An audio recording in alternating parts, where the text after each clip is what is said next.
NRI को India में अपना आईटीआर फाइल करते टाइम किन इंपॉर्टेंट पॉइंट्स को ध्यान रखना चाहिए। फर्स्ट, एनआरआई के लिए आईटीआर 1 एंड 4 फॉर्म्स अवेलेबल नहीं होते, उनके लिए केवल ITR 2 and 3 forms he available होते हैं। सेकंड, एनआरआई को इंडिया में अपनी इंडियन इनकम पर ही टैक्स पे करना होता है, मतलब वो इनकम जो उसने इंडिया में अर्न की होती है या इंडिया में रिसीव की होती है। थर्ड, एनआरआई को इंडिया में अपनी फॉरेन असेट्स या फॉरेन इनकम को डिस्क्लोज नहीं करना होता। फोर्थ, एनआरआई का इंडिया में जो एनआरई अकाउंट होता है या एफसीएनआर अकाउंट होता है, उसकी इंटरेस्ट इनकम इंडिया में फुली एग्जेम्प्ट होती है।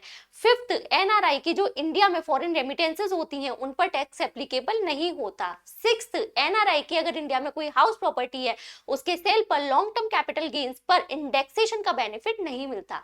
सेवेंथ, एनआरआई को चेक कर लेना चाहिए कि इंडिया का उसकी रेसिडेंट कंट्री के साथ क्या कोई डबल टैक्सेशन अवॉइडेंस एग्रीमेंट है, क्योंकि एनआरआई को इंडियन इनकम पर इंडिया में तो टैक्स पे करना होता है, बट साथ के साथ अपनी रेसिडेंट कंट्री पर भी उस इनकम पर टैक्स पे करना होता है। तो अगर डबल टैक्सेशन अवॉइडेंस एग्रीमेंट होता है तो इसे इंडियन इनकम पर टैक्स या तो एग्जेम्प्ट होता है या फिर लोअर रेट से टैक्स पे करना होता है।